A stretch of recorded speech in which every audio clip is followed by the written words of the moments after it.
Hello, and welcome to the Success Showcase. I'm your host, Eric Lopkin from the Modern Observer Group, and with me, as always, is Chip Janiszewski from the Happiness and Success GPS. Chip, how you doing this week? Doing great. How about you, Eric? Doing fantastic.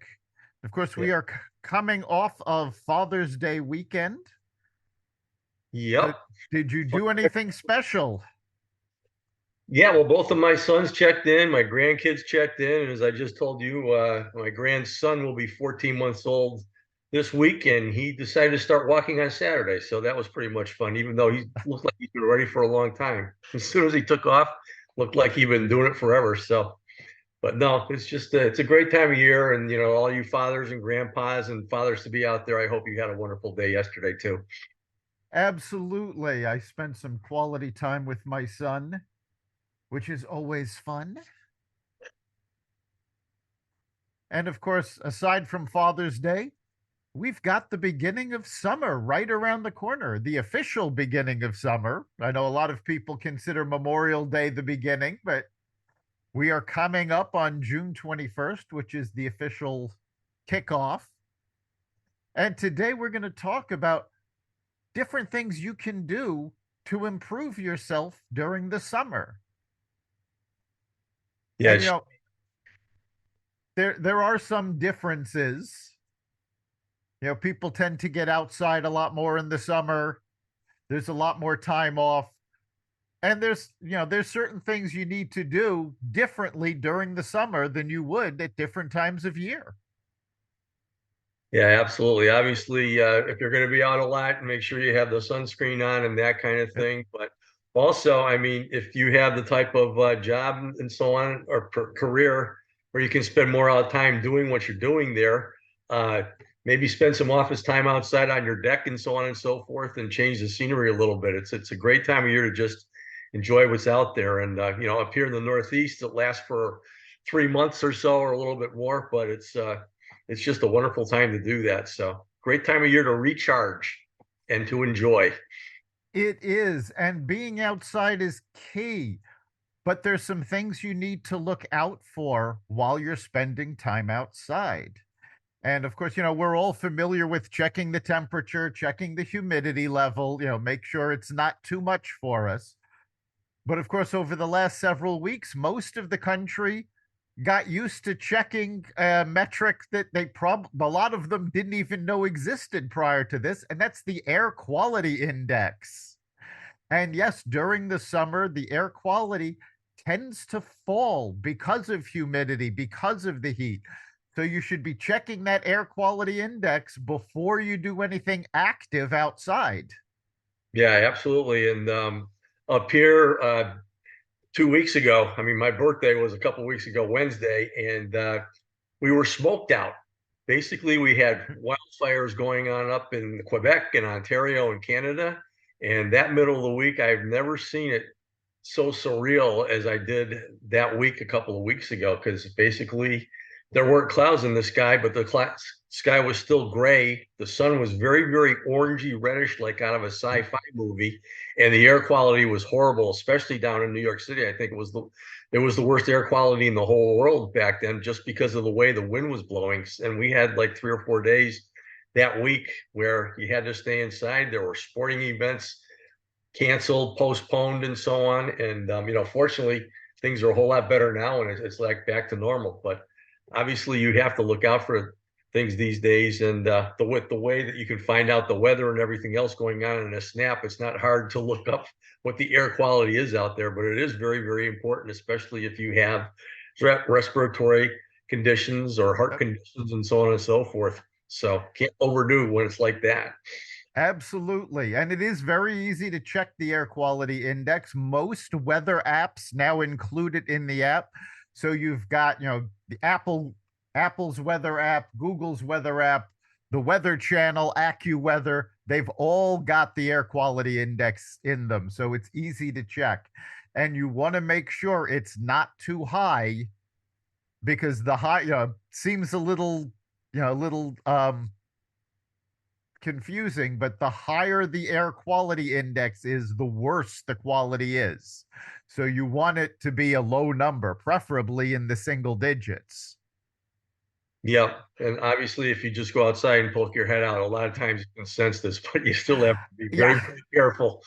So, but this is, it's a great time of year. We talk a lot about personal development. We talk a lot about professional development, and this time of the year is a really, really good time for both of them, especially when you have a little bit more time. You can think about things like getting yourself reorganized, like cleaning your home or cleaning your office, doing some planning and so on and so forth. I mean, if you want to take a week off yourself and just write up in your to-do list a list of things that you've been meaning to do for a long, long time and just check them off one by one during the week, that's one thing to do, is to just shut everything off and get yourself refocused both at home and for your business. Yes, and you mentioned cleaning, and that's actually something during the summer you should be doing more often. Again, people don't necessarily think about that, but the increased heat and humidity also tends to create increased mold. It also, in many places around the country, invites all sorts of bugs and insects into the house. So you actually should be cleaning more often during the summer than you do during the winter. Yeah, absolutely. It's really important, and it's again just the atmosphere around you as far as your work atmosphere and outdoors. Having a clean atmosphere instead of a cluttered one does a world of good for your mind. Also, it's also a really great time of year, seeing as things are slower, to start a new morning routine. Or if you don't have one, if you do have one, recharge what you're doing. If you're slacking off a little bit and so on and so forth, it's a great time of year to do that. And we talk about the importance of starting every day out properly with a positive morning routine, both as far as for your mind goes. I'm talking about reading and that kind of thing. And then also physical. It's a great time of day to just get up, do a little bit of exercise or take a walk and that kind of thing. And if you're not doing that, it's time to start that. And if you are, it's not a bad idea to just ramp that up a little bit. But it's so important to start every day right. And if you have other routines that you're going through and you have less hustle bustle during the day, as far as the way that you maybe answer phone calls or avoid distractions and so on and so forth, it's a good time of year to kind of log what you're doing, see where you're spending time, and to recharge that too. And obviously, your planner, where you record everything you do during the day, is a really, really good tool to kind of keep track of that. But if you can start monitoring that yourself and seeing where you are wasting a little bit of time and losing a little bit of productivity, summer's a great time to take a look at that and do something about it. Absolutely. And you were talking about morning routines. And one of the things we've talked about with morning routines physically, it's great to do a little stretching, maybe a quick workout. Doesn't have to be much, but something that's very important first thing in the morning that a lot of people don't do is hydrate. You've basically just spent 7 to 8 hours with no food and water going into you. Your body needs to hydrate. And for some of us, that means not just water. Water is great, but if you're one of those people that gets very dehydrated, you want to think about grabbing a sports drink like a Gatorade or a Powerade, whatever works for you. My big problem with the sports drinks is they tend to fall into one of two categories. Category one is they have a lot of sugar. And category two doesn't have a lot of sugar, but it also tastes terrible. So, if you're not a big fan of the sports drinks, the best thing to do is take a big jug of water and put lemon in it overnight. Let fresh lemon, not the reconstituted lemon juice. It has to be fresh lemon. Lemons actually have most of the same electrolytes that the sports drinks do. And in fact, that's where the tradition in hotter climates of lemonade came from, because it was a way to rehydrate. So you can do that with lemon. You can also do it with other citrus fruits. It's a little less effective than the lemon, but if you want to vary up the tastes, it's a great way to get yourself rehydrated and stay healthy. Yeah, absolutely. And the first sports drink that came out was lemon flavored Gatorade, which I'm Yep. sure is horrible for you, but I used to love that, and it's so refreshing. But in his book, The Miracle Morning, the first thing he says to do when you get up in the morning is go downstairs and have an 8 ounce glass of water before you do anything else, just to get that going. Or as Eric said, if you want to do it with a glass of water with lemon in that, or if you're into the sports drinks and that kind of thing, it's great to get that into you first thing in the morning because it gets everything else going. And then what I like to do is just do a quick exercise after that just to get the blood flowing too. And all of a sudden, I'm a lot more alert than I was when I just got out of bed and let whatever happen happen. Absolutely. Getting the blood pumping first thing in the morning gets your brain moving, gets your body moving. It's a great way to start the day. And of course, once you've gotten it started, there's all sorts of other things you can do. I've been talking a lot about what you need to do to keep your body, going during the summer, but it's also a great time to invigorate your mind with self-improvement, especially if you're going on vacation, sitting at the beach, sitting outside. It's a great opportunity to read books, to listen to books on audio. We've talked about that a lot, but find things that are going to stimulate your brain. A lot of folks, when they think about the beachside read, they're actually looking at something to numb the brain, something they don't have to think about. And that's great periodically, but you also want to include books that are going to stimulate your brain. You want to keep your brain going. There have been tons of studies that the more you read or listen to books and the more you learn, the more active you keep your brain, the less likely you are later in life to suffer from things like dementia. So it's very important, even as a young person, to keep your brain active. Yeah, and obviously, if you want to do something on the professional side of things, it's a good time of year to just schedule and take a class in anything or attend a professional conference. Take a look at things there. There's lots of educational opportunities out there, and you can do that by traveling to some place you love to travel to. Or obviously, you can probably zoom into anything you want to do, but it's a good idea to just go online and research what's out there based upon what you're interested in. And if you have not come up with really a personal strategic plan, it's a great time of the year to do that, starting with what are you interested in? What do you do good? And this can really help direct you towards the materials that you can read on the beach and or take a class on and start learning. It's a great time of the year to kind of recharge yourself professionally, or even if you have that side hustle that you were thinking about, or you want to get something going on the side, it's a great time to either restart something you were looking to do before or to look for things to do there too. So it's a great time of year. If you have the extra time, use it in a productive manner by researching things and then actually doing something about it, like a class or a seminar or whatever you want to do to really take the next step. Absolutely. And I highly recommend a site called Stack Social. Stacksocial.com started out as a software site where you could get different apps and different programs at substantial discounts. Well, over the years, they have added a ton of on demand courses that you can watch on your computer, on your phone, on your tablet. And most of these run around $10 to $20 for the courses. And the subjects range from business courses, basic accounting, how to code. There's courses on photography. There's courses on using music software to edit together your own songs. There's tons, and it's always changing. So this is a place I recommend you go to take a look. And of course, those are professional on-demand courses, but there's also YouTube where you can find tutorials on just about anything to watch. And again, you can be sitting outside with your phone, pop your headphones in, and watch and listen.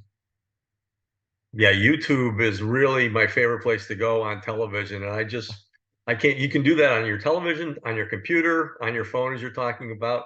But what YouTube is, it's really like the Google for videos. And you can search by topic, you can save things in favorites, and so on and so forth. As a lot of you know who listen often, I was out in California for 2 weeks about a month ago, and we were going to different places, and I watched videos about the different places we were going, Yosemite National Park and San Francisco, and all these things as far as how to do things. And it just gives you a whole lot of information. And that's also, we talked about taking a look at topics of things that you're interested in. You can look those things up too. So if you want to spend some time in front of a computer or on your phone or on a television, if you're looking at YouTube at productive things on there, things that might help you out and stimulate you, that's a really, really great place to go. Absolutely. And another way to keep your mind active and stimulated, people tend to think about vacations as a long, drawn out process where you're just relaxing.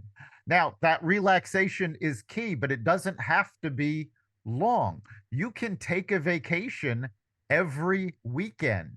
You don't have to take a whole week or 2 weeks. It's great if you can, but look at the things that are around where you live. A couple of years ago, they started calling these staycations, but you can take a day or an overnight stay and go to different things that you never go to.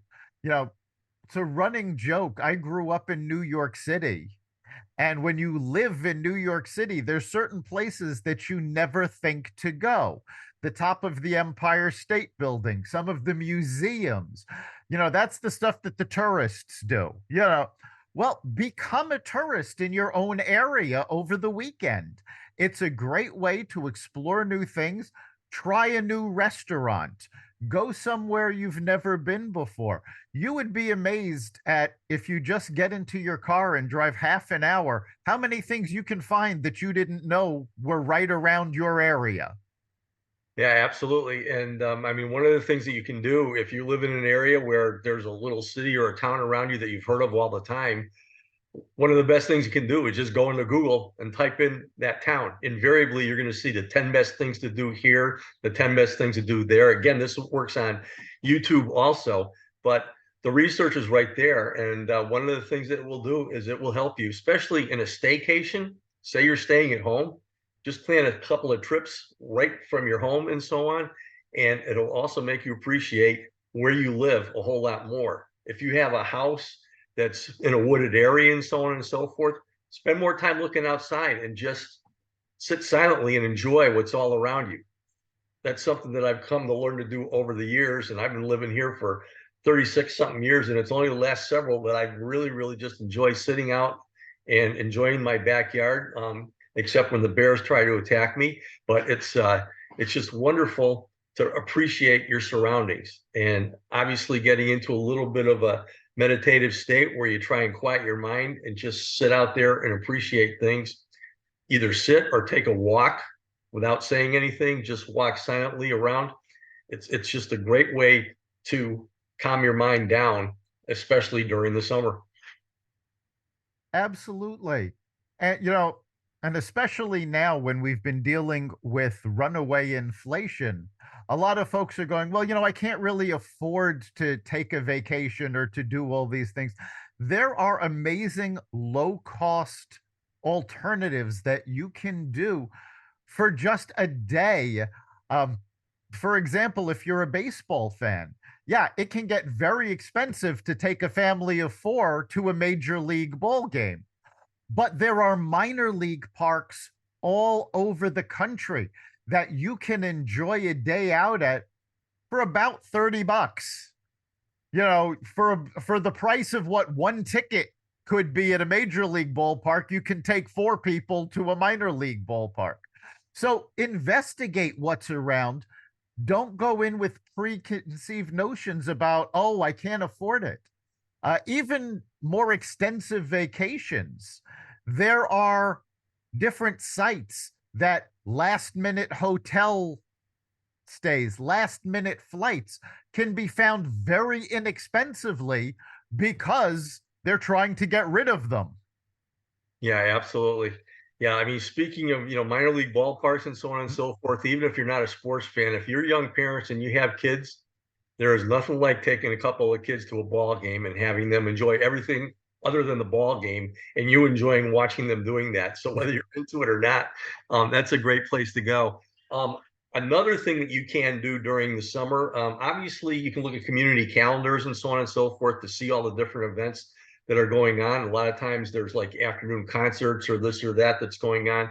But also, if you want to get involved and you're saying to yourself, how can I help out?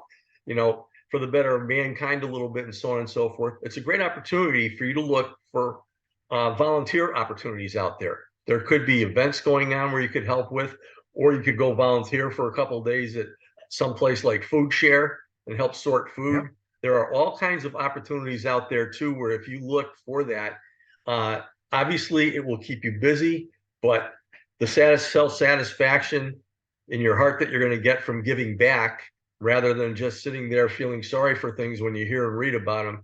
It's a great opportunity for you to get involved doing something like that. And maybe that'll catch on and become part of your life too. Absolutely. And, nonprofits, especially during the summer, when their staffs are going on vacation, they're always looking for volunteers to help fill the gap.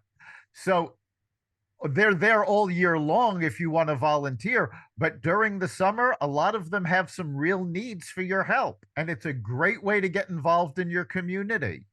And again, it's something that you're not usually doing. So you're stimulating your brain. So you're helping yourself out as well as helping out the organization and your community. Yeah, absolutely. It's obviously if you're doing this with other people that get some other people involved instead of just doing it yourself. Grab your family or grab some friends.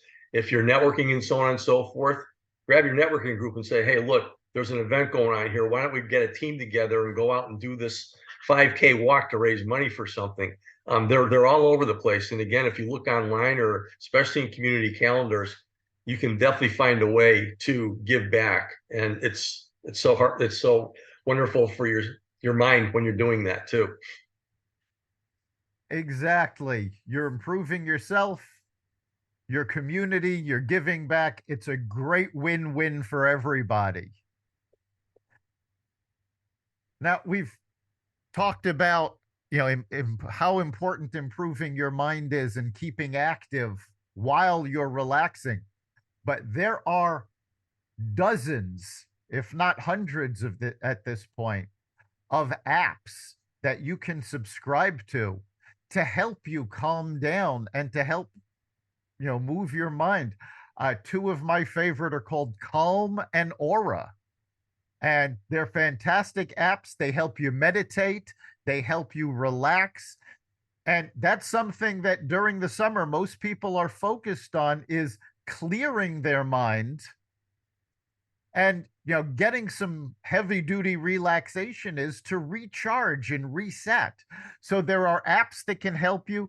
There's also a number of meditation guided meditations on Audible. If you're an Audible member, a lot of these are free.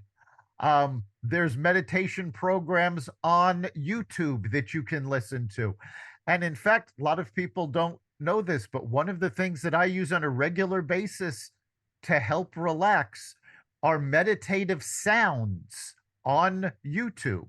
There's crystal bowls that do tones to help you relax. And actually, my favorite is there's meditative thunderstorms.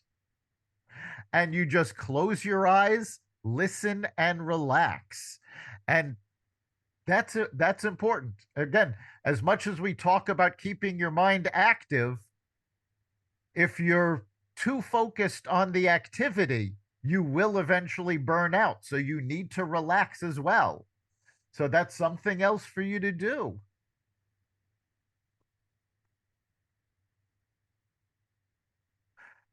So, Chip, we are coming up on the end, but we mentioned books and audiobooks.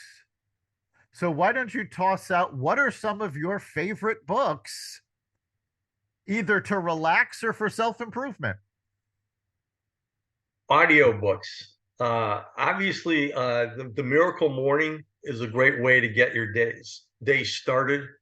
And there's a lot of other ones out there. I'll have to think about it because there's so many that are there. But I like Wayne Dyer is a great author, and you have Center for Action and Contemplation, which is Richard Rohr's based out of New Mexico. There's a lot of different Audible things that you can do there, and basically just go online and research. If you go into Audible and you just type in a topic, they're going to be there for you.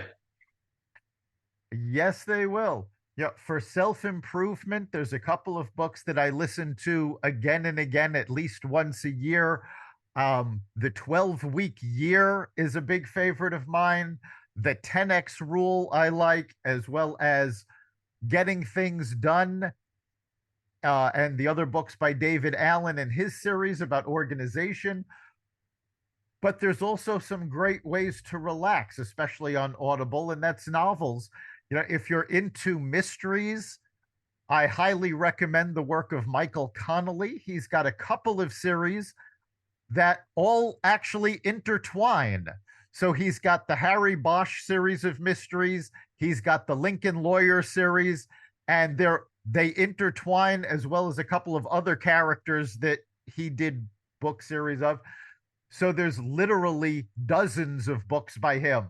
If you're interested in fantasy, I recommend the Dresden Files, which is the adventures of the wizard Harry Dresden. It's almost a grown-up Harry Potter that's actually written a lot better than J.K. Rowling writes. So that's something you can look into.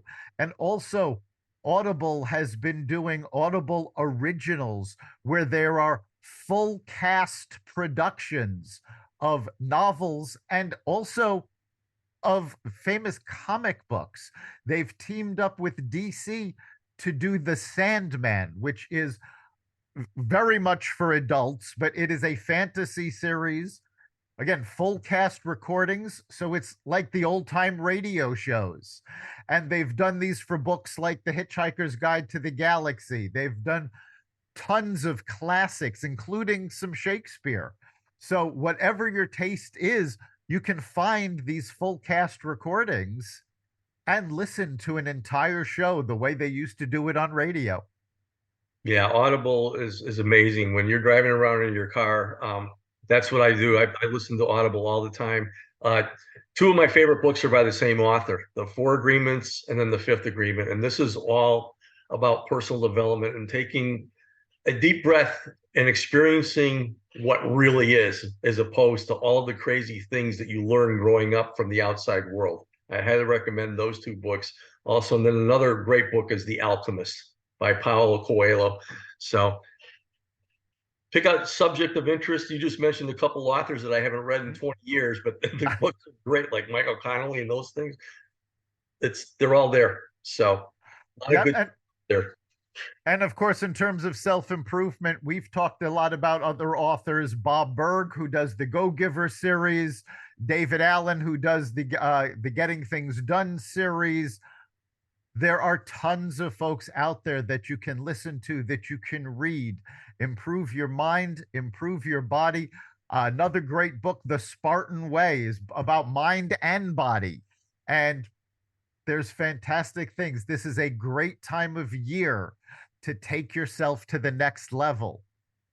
So we are just about out of time. So, Chip, what do you think is the big takeaway for this week? It is summertime, so take a time out, take a deep breath, and just pick a couple of things to do, whether it be personally, professionally, taking a vacation, taking a class or whatever. Start writing a few things down, research doing things, and put together a schedule of different things that you can do this summer and tick them off one by one. And you will find yourself being renewed during the summer and hopefully with some really, really good habits moving forward. Exactly. The summertime is a great time to recharge and rejuvenate. learn something new, enjoy the scenery, and check out what's in your local area that you haven't seen before. Every time you learn something, every time you see something new, you're building up your brain. Go for a walk, check out the scenery. You've been listening to the Success Showcase. You can catch every episode at xvadio.com/podcasts, the Apple Podcasts app, Google Podcasts, Spotify, iHeartRadio, Stitcher, Amazon Music, Audible, and wherever you find podcasts. Remember, make this your best week ever and make next week even better. We'll see you then.